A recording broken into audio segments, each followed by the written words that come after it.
Tier 3 called. Today, I am the great decider. I get to go there and pick out rims, and we get to look at the engine and stuff that they got done. This should be a whole lot of fun. I like making decisions.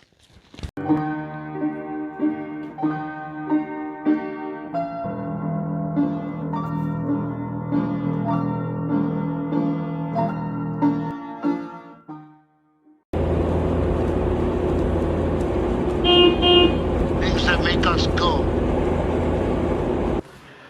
All right, well, today we're doing a status update on Sweetie. How's it going, guys? Mike with Tier 3 here. Robert came in today so we could get an update on the Del Sol. Basically what we have for him today is his hard engine components, things that are gonna be the heart and soul of this vehicle. We got an engine assembly from CNC Works. Basically what they do is they put a block guard in here to support the cylinders while we add boost to the engine via a turbocharger. So we've got pistons, forged rods, a balanced crank, and a block guard to support the power. We went 50 over on the pistons and balanced everything so that it should rev out real nice, create some good power. As well as building the block, we did build the cylinder head as well. I know in the last video we kind of went through a rundown of all the parts that are going to go into this thing. Well, they're all together minus the head and block being bolted together. The head itself has valve springs, retainers, bigger valves, and it also has a cam that's going to increase the lift and duration to support boost entering the engine. Once we get these things all bolted together, we're going to start test fitting things in the car so that we can get the general layout of all the components together so that we can make good power for Robert. After that, we're going to ship this thing out for paint. It's a lot prettier than last time we saw it in the other video. It was, man. It was dirty, and we're talking hundreds of thousands of miles on there. So they go through and machine everything and clean it really good. So you're essentially getting as close to new as possible. You can see some of like the retainers, the springs that are in there. All titanium stuff to withstand the power and abuse if Robert decides to let that happen. I do drive like an asshole.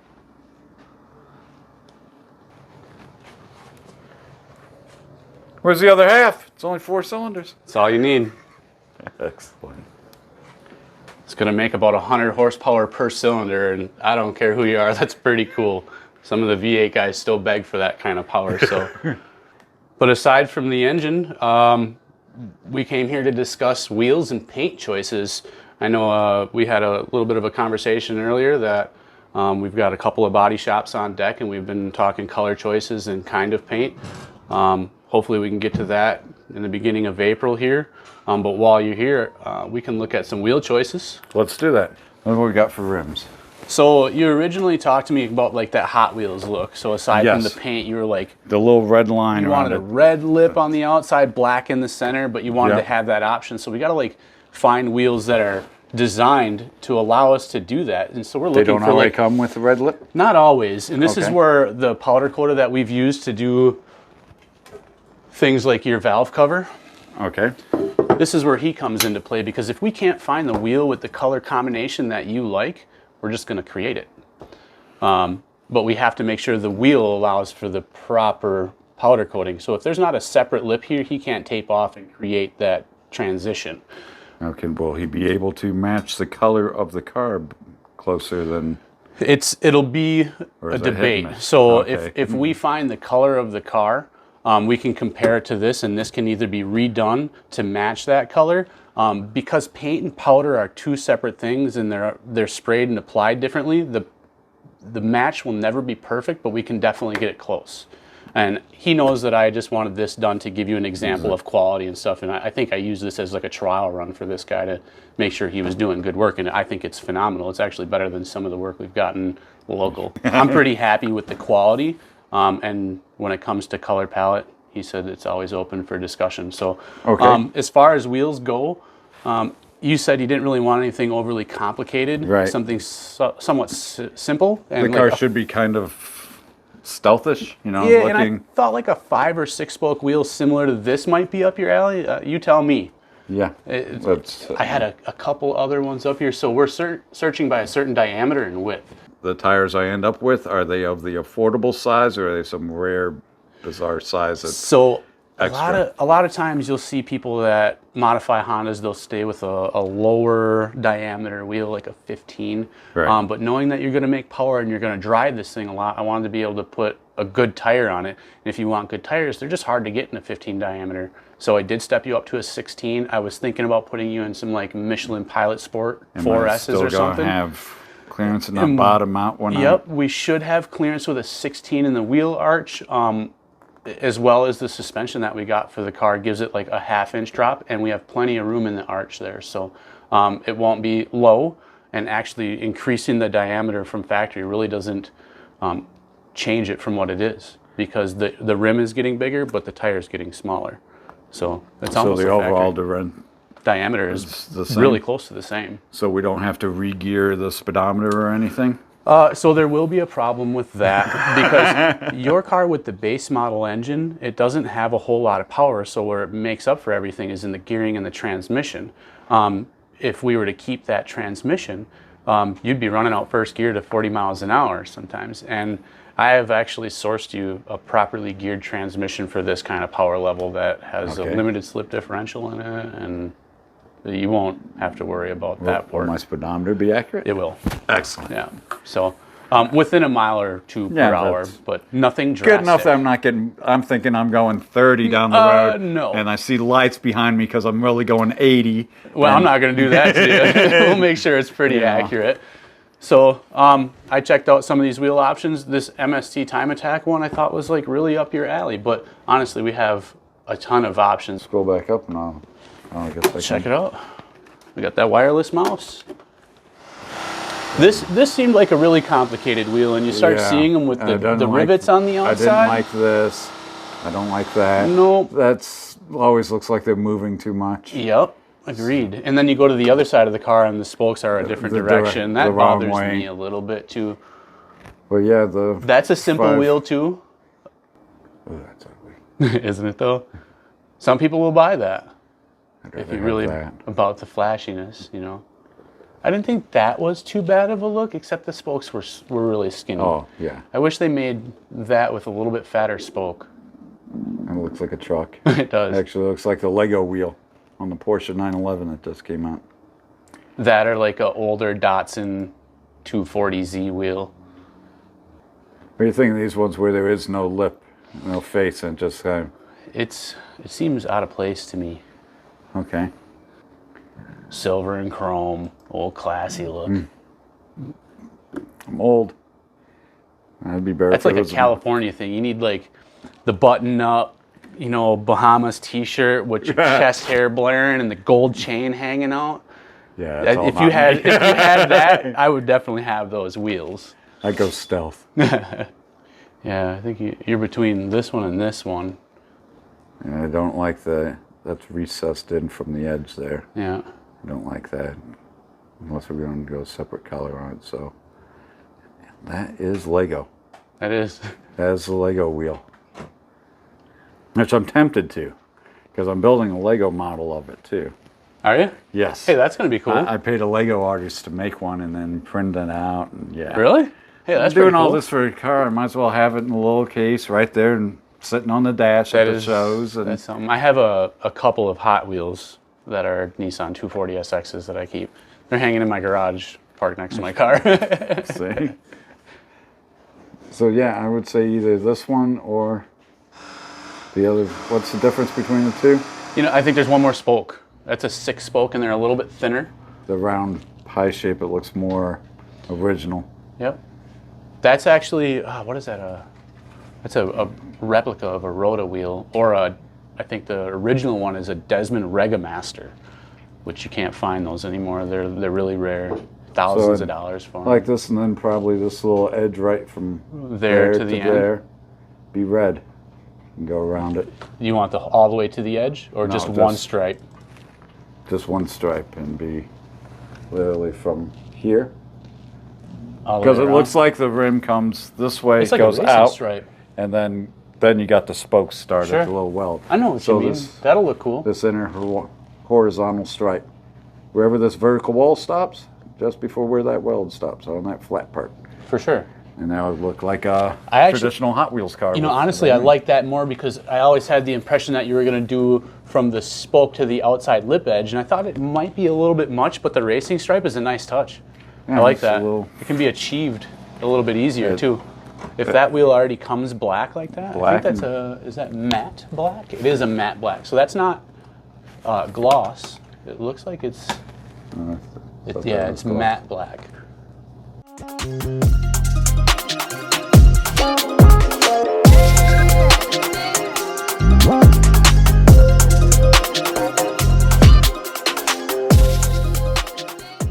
Cool. I think that's actually going to be a really good wheel choice. I bet you I can... I got it's similar to all of them, eh? Yep. It's a Honda wheel. Yeah, this is like the original creator of that wheel is a Desmond Rega Master. But essentially that's what it'll look like on there. Obviously, like the colors are different, but that'll give you a general idea of what it looks like on the car at least. Yep. I like that. It's a... Like that, except for the horizontal edge would be red. Needs that one red stripe. Yep. It'll look like a Hot Wheels then. It's a really classy look too. Along with the body stuff, I know you said you wanted to keep it stock, but there are some options out there, and I definitely admire the stock body. And what we started to look for was things that were subtle. You know, there's body kits out there that really accentuate every part of it. This one. This is the one that is what they consider a JDM spec, but you lose your yellow lights. You lose them for that. Oh, you do? Yeah, I like the yellow lights. I don't like the dolphin nose. The dolphin nose is where they cut out the yellow lights. So I think I had to learn that term. This is what Nick was looking at. So this kind of creates the same bottom lip without being huge. Mind you, this is molded, and that's a different look that I really don't think you should go for, because if you mess the lip up, then you got to do the whole bumper. But it's subtle. The other one was like the side skirt. I don't really like that version of the side skirt, but... Well, now, I do want as much front end clearance as that I was can get my away other with, concern. because I don't want it to be I go super over low curbs. I use the Top Gear method. Yeah. Jeremy Clarkson said if you can't run over a cop with it, it's too damn low. So I need to be able to at least fit someone's head underneath it. So we were just kind of curious if you were interested in any body panel stuff. This one is no vents on the side, however, it's just like a light accentuation of what's already there. Well, what I'm mainly interested in is drilling holes in the front to put fog lights in, and the mounting bushing around it so it looks good, or tucking them inside, or however. But I know you need to change the front end some to get airflow through, don't you? For the intercooler and the radiator. And we will. We might do some trimming of the factory grill that's up there just to allow the intercooler to actually fit. We don't change too much as far as ducting. We really utilize that very front opening, which leads me to the question: if this thing is stealthy, the front grill is black right now. You want me to make the intercooler black? Because they're typically like a raw aluminum color. Oh, yes. So we can black out the intercooler a little bit. Some people, it affects cooling because it's surface area for cooling. And when you add paint, it's reducing the surface area. It's a bunch of mumbo jumbo. But it doesn't really affect the overall horsepower or we're dropper talking, power. You know, large numbers maybe. Okay, then yeah, well, we want it to look pretty. I'm good at pretty, man. To be stealthy. Doesn't have to be OEM headlight or fog lights. I'm quite happy with new ultra bright. Some LEDs would be freaking sweet. Yep, something that never burns out. And that can be bright enough to etch people's shadow into the road. Possibly done after the fact. And you know, I meet with Andy tomorrow from ARO Coatings, and I'll have that discussion with him. I'm also going to have the discussion about the luggage rack and stuff that you want for the trunk. That way, like, everything's on the table, and he can say this, or this is a good luggage rack. I'm looking at. I've looked at two styles. One is like off the Fiero type. Okay, I know what you're talking about. And then it's like real low profile. It's like little skids on the trunk, and then one across the back. Yep. And that either comes in chrome, or there's one where the one across the back is actually a little fin. A little spoiler look. So, and I'm like, it's still metal and does the same thing. Yep. But I'm like, it kind of does both. So I'm not sure which would be better. I think Fiero style would work better. That's why I'm like, it's already the same size car. Yeah, it really is. And like the trunk is essentially the same too. So I'll look into that when I talk to Andy tomorrow. And as the week progresses, we'll keep talking with the rest of the guys about paint. You know, if Andy for some reason doesn't want to take on the job. But I'll discuss fog lights. And you said silver in the engine bay. Engine bay, silver with silver flake. Yep. And Red the inside of the hood should be black. Flat black, like black 2.0. That's what I'm leaning towards. Either silver or gold flake. I really wanted to kind of see a sample. You know, just a little fucking sample of one in person, because looking on computer doesn't. It doesn't justify it. You know, when I went and picked out colors for my car, I sat down and he handed me a flashlight. You know, because I'm inside and it's unnatural light, and he handed me a flashlight, and it's like every color changed before my eyes. So I will definitely get samples for you. I think the gold is a good touch. It's going to make it unique. You know, if you go with the really big flake in gold, I think it might look too much like a bass boat. But like with the medium flake, it sets it apart from like a factory red with some kind of flake in it, and gives it that extra pop, especially in the sun. You catch that sucker in like really good sunlight, and all you're going to see is glitter, and it's going to look really good. And just cruising down the highway past a cop, the cop's not going to be like, ooh, look at that purple and green Lamborghini. You know, he's going to be like, just a red car. Just a red car. Yeah. I invested in a ceramic coat that my buddy Paul Stecker did, and rain don't even touch the car anymore. It don't stay there. I left it out in the snow, and it'll snow, and I can touch it and just go slides off. And it's like glass, and any water remnants that remain just run down the hood, and hand washing it is so much cleaner. Anytime I don't have to wax it, it's just water, soap. How much does that coating cost? I paid $1,000 for it. It wasn't bad. He typically. How long does it last? It has a 3-year warranty. Okay. And that's driving every day. Well, I will check availability of those wheels, which it looked like they were. So we could see those in 2 weeks, and I'll get them out to paint right away for that. And 16s instead of 15s? Yeah. And we'll decrease that sidewall a little bit, but we'll put a good tire on there so you still have good ride comfort. I really recommend that Pilot Sport 4S Michelin tire. It gives you good range tread. It gives you good soft, like hot weather traction. Well, cool. I'm really excited to see this progress. These next couple of months are going to be really exciting for both of us, I think. Because it's aluminum, it's just exposed to the elements, because this is technically the front of your car. So I'm not going to put this in your car like that. I'll end up taping everything off, and then I'll hit the whole block surface with a wire wheel. And then I'll do a couple of stages of paint to make sure that this is clean and colored. Oxidize back? Nope, it won't. And I'll paint it with like a high temp ceramic coat. That's really scaly in some areas. It's the front of your engine, unfortunately, and it just happens. Clean it all up, but it'll look phenomenal once I'm done.